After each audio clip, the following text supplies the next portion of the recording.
तो भाई लोग कैसे हो। आज मैं आप लोग के लिए लेके आया हूँ आलसी का मुकद्दर। चलिए कहानी स्टार्ट करते हैं। बहुत दिन हुए कंचनपुर में एक लड़का रहता था। उसका नाम तो रघुनाथ था, लेकिन सब उसे रघु कहते थे।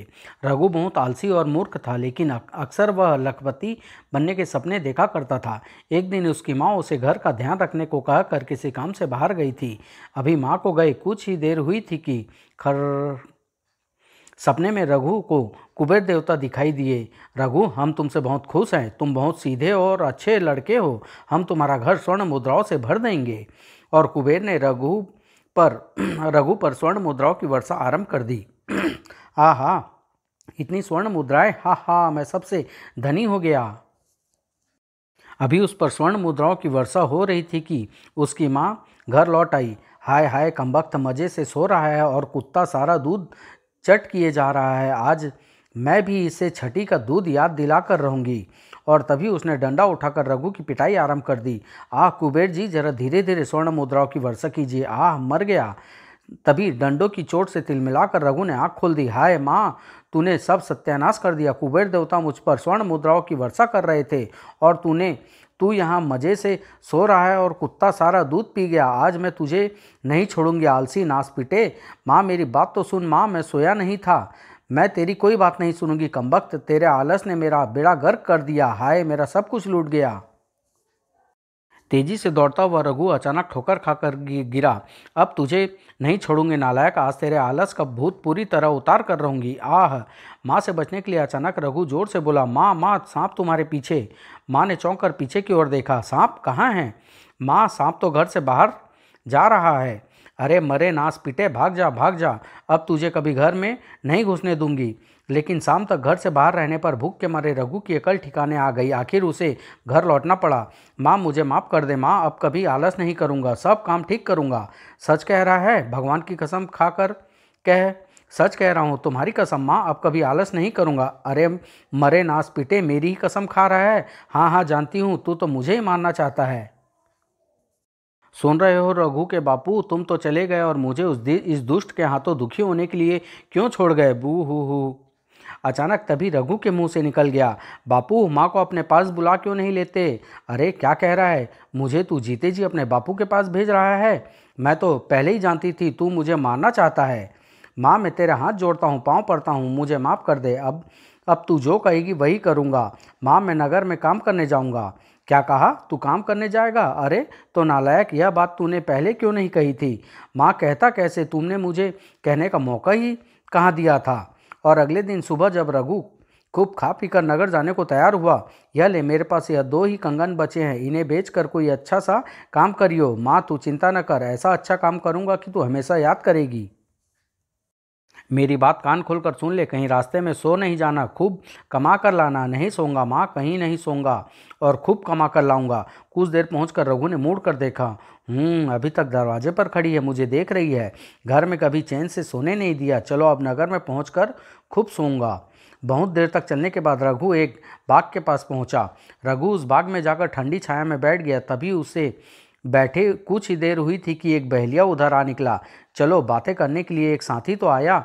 कोई गांव का उल्लू दिखाई देता है, चलो आज इसी को उल्लू से उल्लू बनाया जाए। कुछ देर इधर उधर की बातें करने के बाद जब रघु ने नगर में जाकर काम करने की बात कही, काम करने नगर में जा रहा है? अवश्य इसके पास धन होगा।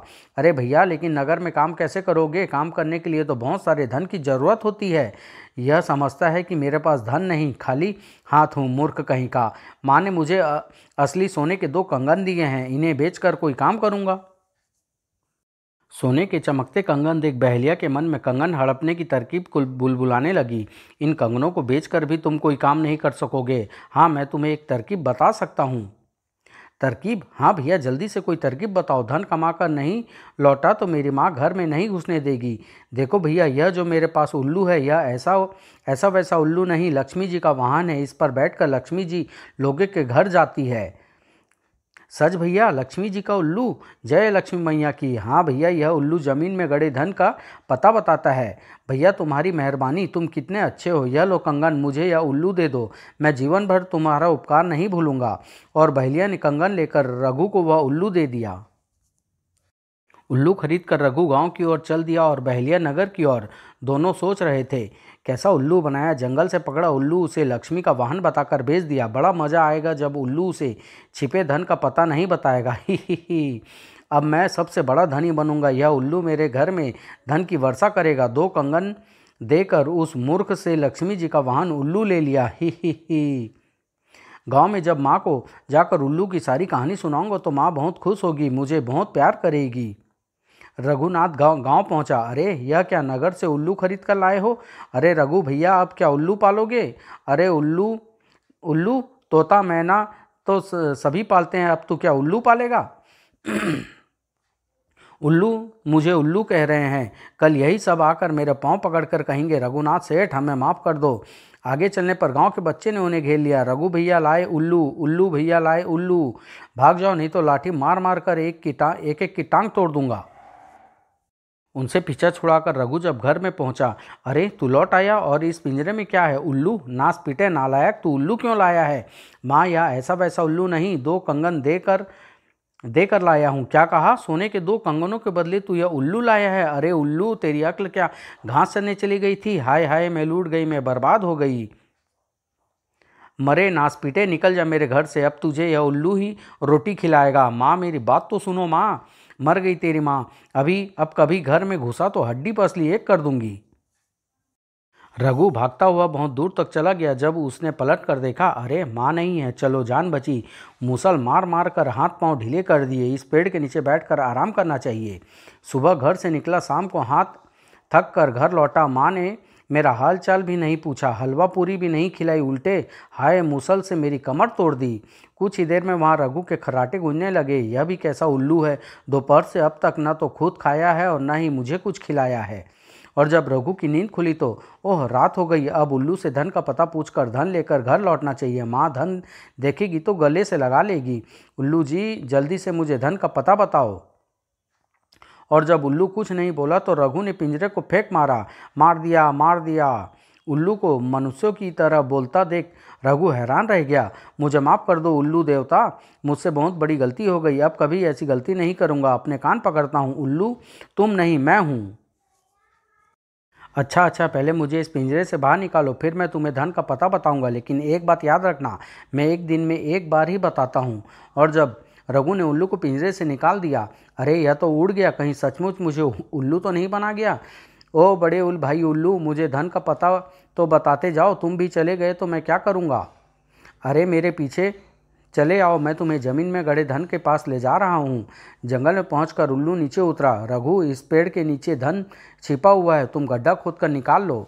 रघु ने पेड़ के नीचे गड्ढा खोदना प्रारंभ कर दिया। कुछ देर बाद, अरे यहाँ तो सचमुच धन गड़ा है। आहा, मैं इस धन से व्यापार करूँगा। उल्लू भैया तुम बहुत अच्छे हो। धन को देखकर रघु की आंखें चौंधिया गई। अगर मैं इस उल्लू को और धन का पता पूछूं तो फिर मेरे पास बहुत धन होगा। पहले इसे पकड़ लूं, कहीं भाग ना जाए। और फिर रघु ने झपट कर उल्लू को पकड़ लिया। उल्लू भैया मुझे और धन का पता बताओ, इस थोड़े से धन से मैं क्या करूँगा? देखो रघु, मैंने पहले ही कहा था मैं एक दिन में एक बार ही धन का पता बताता हूँ, अब मुझे छोड़ दो। मुझे उल्लू बना रहा है। आज मैं इसकी अकल ठीक कर दूंगा। तुम ऐसे नहीं बताओगे, अभी 2-4 पत्थर मारूंगा तो झट से सब कुछ बता दोगे। उल्लू को जमीन पर रख रघु पत्थर से मारने लगा। रघु मैं मर जाऊंगा, रघु मुझे छोड़ दो, मैं एक बार ही बता सकता हूँ। आह, अबे हमने बड़े बड़े उल्लुओं को आदमी बना दिया है, तू किस गाँव का उल्लू है?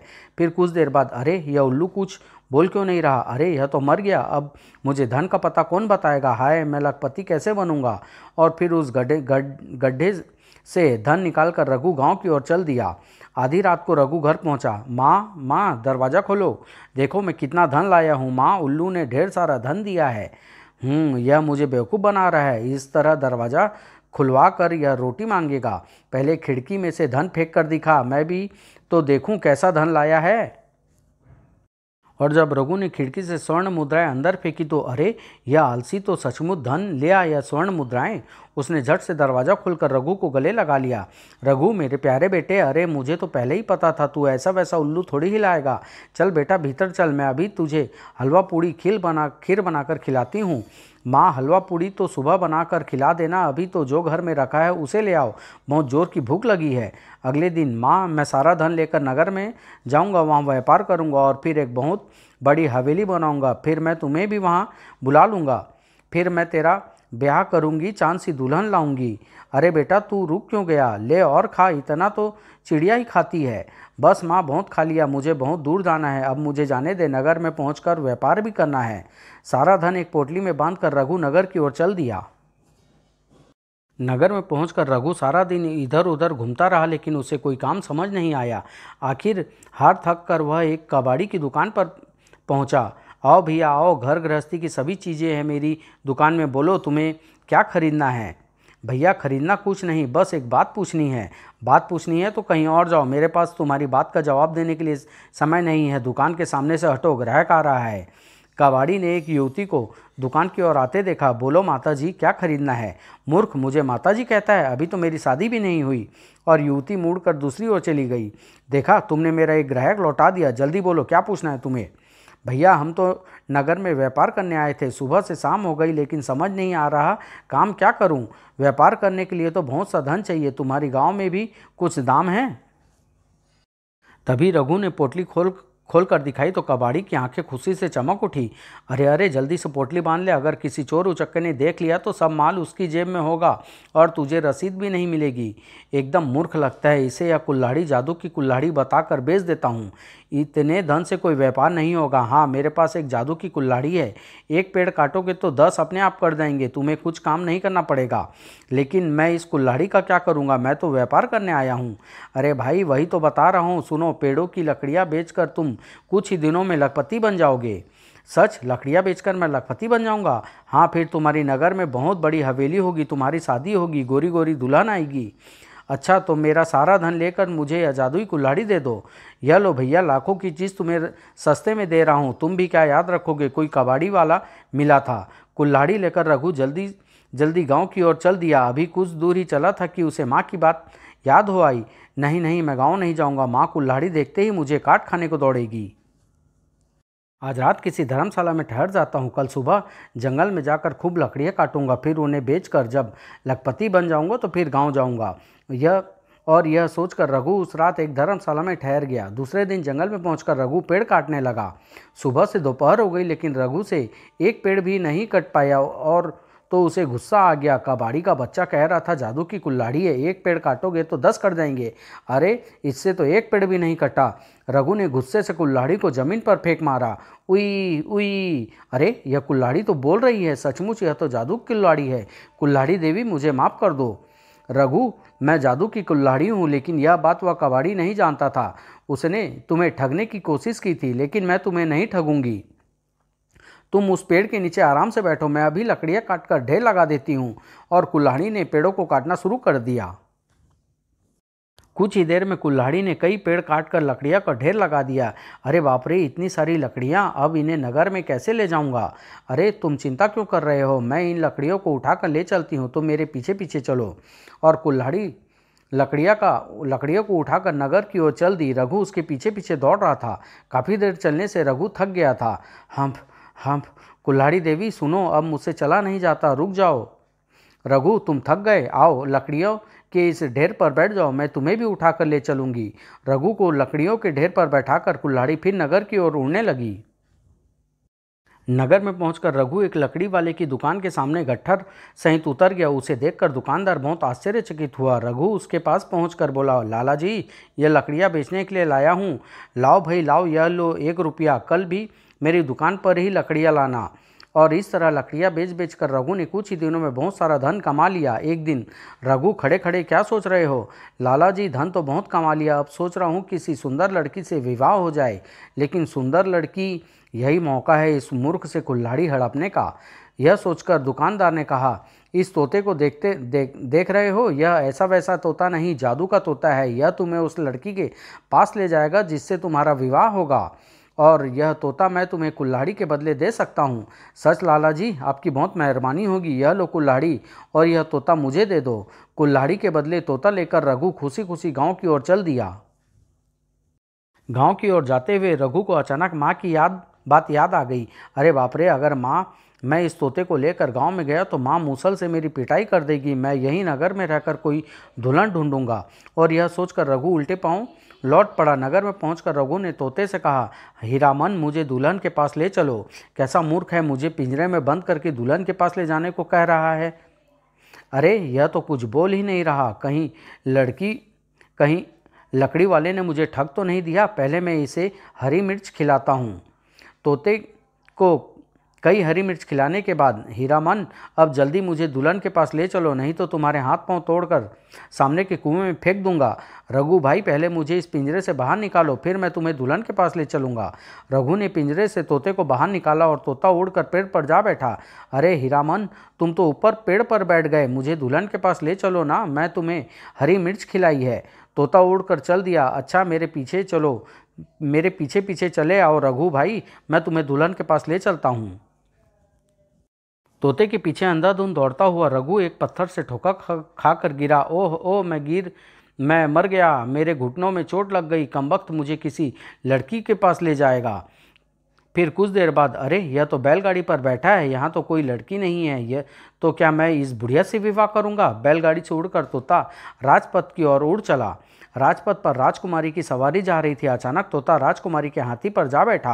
अरे मेरा हीरामन हाथी पर बैठा है, इसका मतलब यह राजकुमारी मेरी दुल्हन बनेगी। रघु तेजी से हाथी के पीछे दौड़ा। अरे रुको रुको, राजकुमारी को कहाँ ले जा रहे हो। अरे इससे तो मेरा विवाह होना है, रुको रुको। रघु की बात सुनते ही राजकुमारी को गुस्सा आया। कौन है यह बदतमीज, सैनिकों पकड़ लो इसे और 10 कोड़े मारो। तभी सैनिकों ने रघु को पकड़ लिया। अरे अरे, यह क्या करते हो, राजकुमारी से मेरा विवाह होना है और तुम मुझे कोड़े मार रहे हो। चुप हो जाओ, नहीं तो राजकुमारी जी तुम्हें 10 के बजाय 20 कोड़े की सजा दे देगी। सड़क पर ही सैनिकों ने रघु को कोड़े लगाए। राजकुमारी से विवाह करेगा लंगूर, देखो देखो उल्लू, राजकुमारी से विवाह करेगा। वाह क्या बात है, राजकुमारी इसकी दुल्हन बनेगी। हाय मर गया, मार डाला। हाय 7 8, अब करेगा राजकुमारी से विवाह।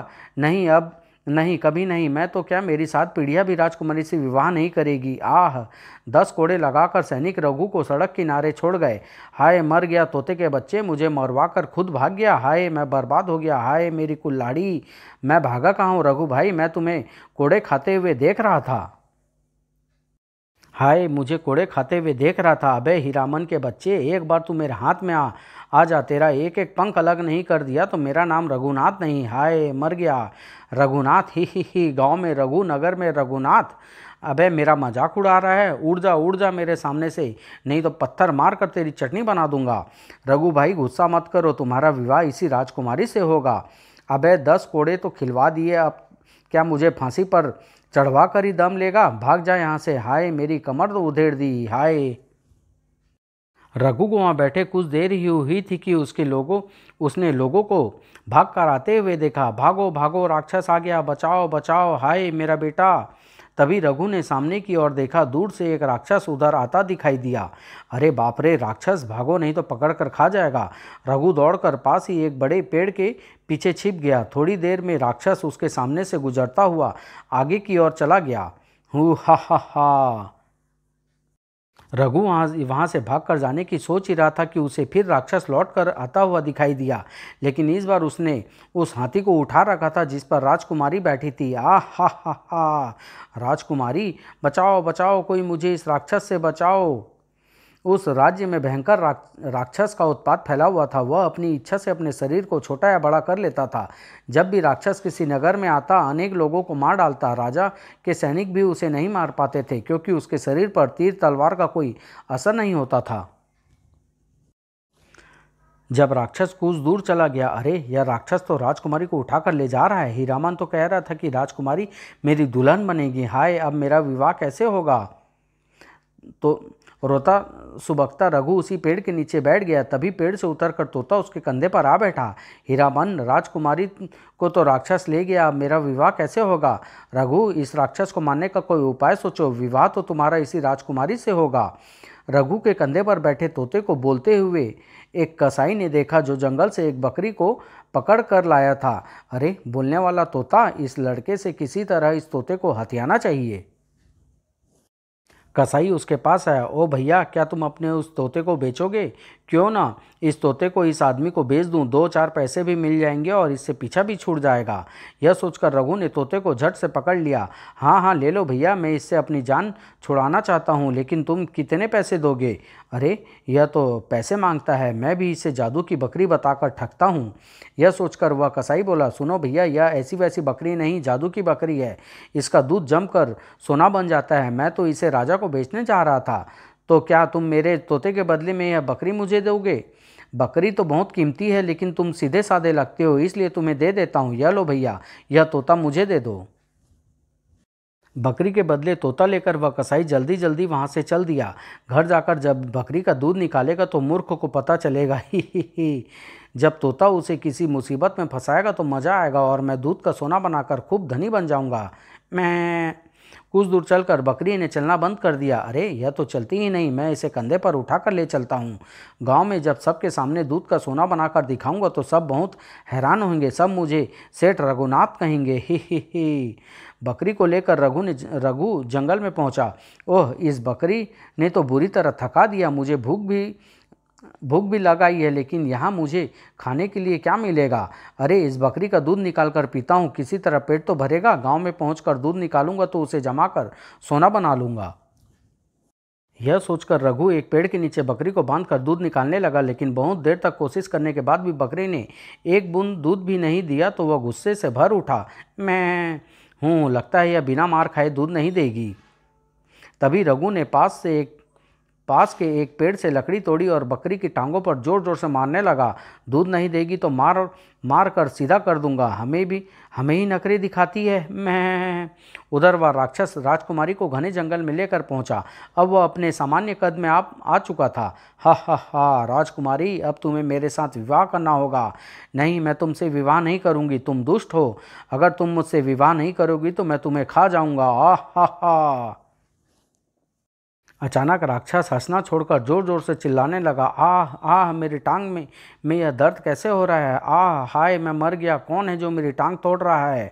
आह हाय हाय, मेरी टांग, ओह मेरी दूसरी टांग, हाय मैं मर रहा हूँ। यह तुम्हें क्या हो रहा है? तुम ऐसे क्यों चिल्ला रहे हो? आह मैं मर गया राजकुमारी, मेरी जान एक सफ़ेद बकरी में है। उस बकरी को मैंने काले पहाड़ की चोटी पर एक गुफा में बंद कर रखा है। आह, मुझे ऐसा लगता है किसी ने उस बकरी को पकड़ लिया है और उसे मार रहा है। आह, मैं उस बकरी के पास जा रहा हूँ, थोड़ी देर में लौट कर आऊँगा, तुम यहीं रहना। आह, कहीं तुम भाग ना जाओ, इसलिए मैं तुम्हें इस पेड़ में बांध जाता हूँ। राक्षस उसे पेड़ से बांध कर चला गया। इसका मतलब उस राक्षस की जान एक सफ़ेद बकरी में है। अगर वह बकरी मेरे हाथ आ जाए तो मैं झट से उसकी गर्दन मरोड़ दूं। मुझे यहाँ से भाग निकलना चाहिए, लेकिन मैं यहाँ से कैसे भाग सकती हूँ? किसी तरह इस रस्सियों को तोड़ना चाहिए।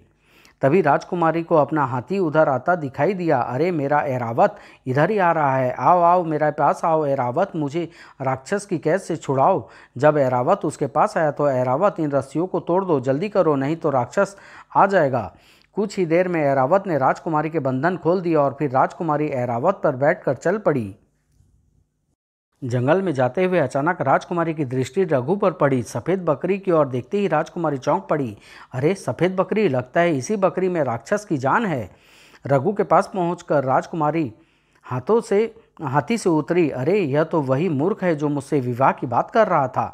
इसी राजकुमारी ने मुझे कोड़े लगवाए थे, लेकिन इसे तो राक्षस पकड़ कर ले गया था, फिर यह यहाँ कैसे आ गई? सुनो, तुम इस बकरी को जान से मार दो। इस बकरी में उस भयंकर राक्षस की जान है जो मुझे पकड़ कर ले गया था।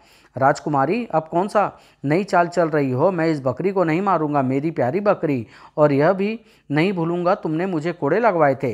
मैं तुमसे माफ़ी मांगती हूँ, जल्दी करो, इस बकरी को मार दो। तुम जितना चाहोगे मैं अपने पिता से उतना धन दिलवा दूंगी। पिछली बार 10 कोड़े लगवाए थे, इस बार तो फांसी पर ही चढ़ा दोगी। नहीं नहीं, मैं तुम्हें कोई सज़ा नहीं दूंगी। सुनो, मैं तुमसे विवाह करूंगी, लेकिन पहले तुम इस बकरी को मार दो, नहीं तो राक्षस आकर मुझे फिर उठा ले जाएगा। राजकुमारी मुझसे विवाह करेगी, मेरी दुल्हन बनेगी। ही तुम सोच क्या रहे हो? जल्दी से बकरी को मारते क्यों नहीं? पहले तुम मुझसे विवाह करो, फिर मैं इस बकरी को मारूंगा। लेकिन मैं अभी विवाह कैसे कर सकती हूँ? फिर इस जंगल में विवाह कैसे हो सकता है? अभी राजकुमारी रघु से कुछ कहती कि तभी दूर से राक्षस आता दिखाई दिया। वह अपने विराट रूप में था। वह देखो राक्षस आ रहा है, जल्दी करो, उस बकरी को मार दो, जल्दी करो, बकरी की एक टांग तोड़ दो। लेकिन मैं इस बकरी को कैसे मारूं? तभी रघु ने बकरी की एक टांग तोड़ दी। बकरी की एक टांग टूटने से राक्षस की एक टांग टूट गई। हाय, मेरी एक टांग तोड़ दी, मैं तुम्हें जिंदा नहीं छोड़ूंगा।